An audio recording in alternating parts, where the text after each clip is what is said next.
Kai's body reacted before his thoughts did. The moment the tall man smiled, the ember beneath his ribs pulled inward. The warmth did not vanish, but it curled tight around itself, leaving the rest of him cold. The tea in his hands trembled hard enough to ripple against the cup. 3 people had entered the bookstore. They did not storm in. They did not raise their voices. They moved slowly, almost politely, with the calm certainty of people who expected the room to make space for them. That was what frightened Kai most. The tall man wore a charcoal coat over dark clothing with no visible markings. His hair was tied loosely behind his head, and his expression might have passed for friendly if not for the stillness in his eyes. The woman beside him looked a few years older than Kai, short black hair tucked behind one ear lined with silver rings. Her gaze swept across the shop once, bored until it landed on him. The third stayed near the entrance, broad-shouldered and silent, hands resting in his coat pockets. All 3 looked human. The problem was that nothing about them broke the rules of the room. They did not carry obvious weapons. They did not wear robes or masks or anything that would have made fear simple. If a normal customer had wandered in behind them, they might have assumed this was only an awkward meeting between people who already knew each other. Kai was beginning to understand that danger could look like manners. The tall man's smile held exactly the right amount of warmth and no more. The woman with silver rings stood with one shoulder angled toward the exit, as if she had already mapped every line of retreat. The broad-shouldered man did not look around because he did not need to. His stillness made the shelves, the kettle, even the air seem busier by comparison. Kai was beginning to understand that human was not the same as safe. The system pulsed at the edge of his sight. Warning. Unknown spiritual signatures. Threat assessment unavailable. Kai tightened his grip on the cup. The tall man approached the tea area without hurry. Lena did not tell him to stop. She only stood beside the low table with one hand resting lightly on the wooden box she had brought from the back room. "Lena," the man said. "Day. You look tired. You look unwelcome." The woman with silver rings sighed. "Can anyone in this district greet people normally?" "No," Lena and Day said at the same time. For half a second, the tension loosened. Then Day's gaze returned to Kai. "And this must be the reason Elder Shen decided to make trouble before lunch." Kai's pulse kicked. "You know him." "Everyone knows Shen. Most people wish they knew him less." Day smiled, then lowered himself onto the cushion across from Kai as if he had been invited. "My name is Day Hyun." Kai glanced at Lena. She gave the smallest shake of her head. "Not danger, exactly. Warning." So Kai said nothing. Day noticed. "Good. Someone told you not to answer too quickly." "You just did," Kai said before he could stop himself. The woman snorted. Day's smile widened a little. "Fair." Lena's eyes flicked toward Kai, not quite approval and not quite annoyance. The look helped more than it should have. Day folded his hands on the table. "You're newly awakened." Kai looked down at the tea. "People keep saying that. Because you are leaking chi badly enough to be felt from the street." The ember flickered. Day's attention sharpened. Lena spoke before he could. "Careful. I was only observing." "You observe with teeth." The woman with silver rings leaned against a shelf. "He's not wrong, though. The boy is glowing like a cracked lantern." Kai's face warmed. He hated how quickly humiliation could survive terror. "Can everyone here feel that?" he asked. The broad-shouldered man near the door answered for the first time. "Everyone trained." His voice was low and flat. "Not unkind. Not kind either." Kai set the tea down before his hands could betray him further. "Then what am I supposed to do?" "That," Day said, "is the useful question." The answer irritated Kai because it sounded like something Lena would have said. Day reached into his coat. Lena's hand tightened on the wooden box. Everyone in the room noticed. Day paused with 2 fingers still inside his pocket. Slowly, he drew out a folded paper charm and placed it on the table between them. No one moved. Concealment talisman, he said. Low grade. Temporary.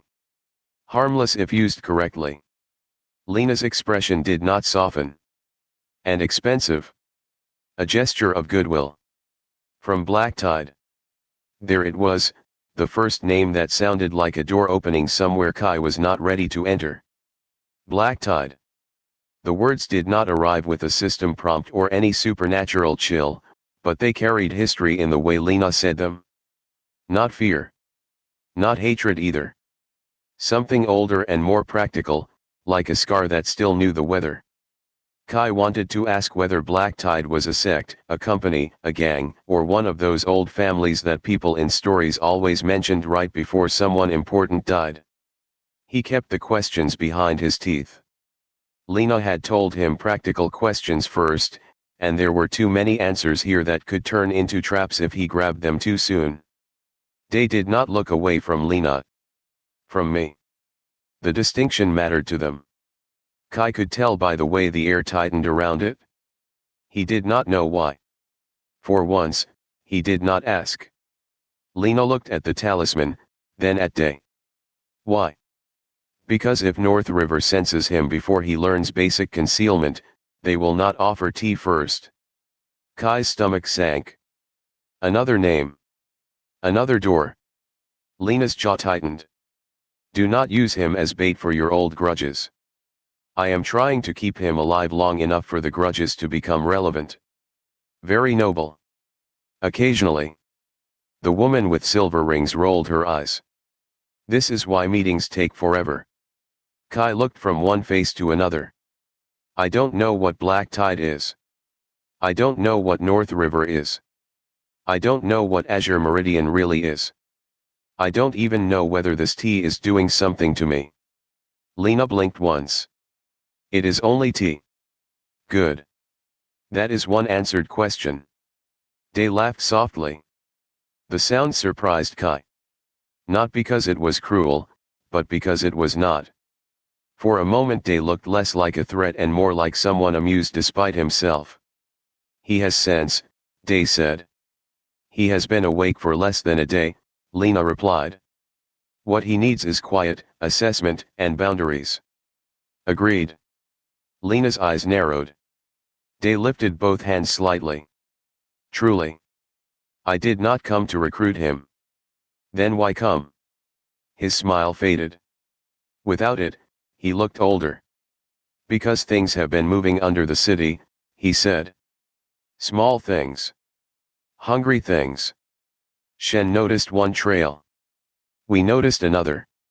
Then this boy walks into North Hollow leaking fresh chi from an unsealed core. Kai's throat went dry. The system remained quiet. He wished it would say something and was grateful that it did not. Lena glanced toward him. Her voice changed when she spoke again. Less sharp. More careful. Kai, listen to me.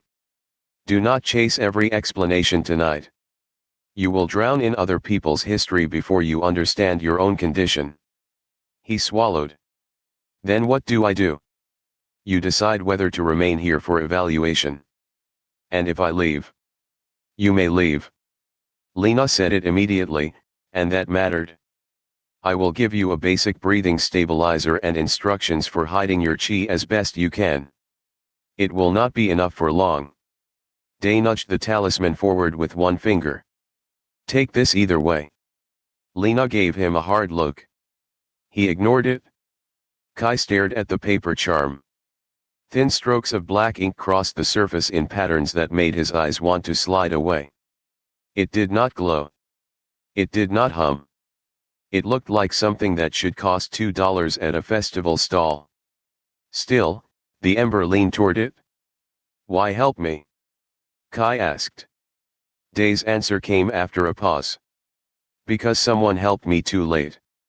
The room went quiet. Day looked down at the talisman while the silence stretched. For the first time since he entered, his posture lost its polish. Only a little.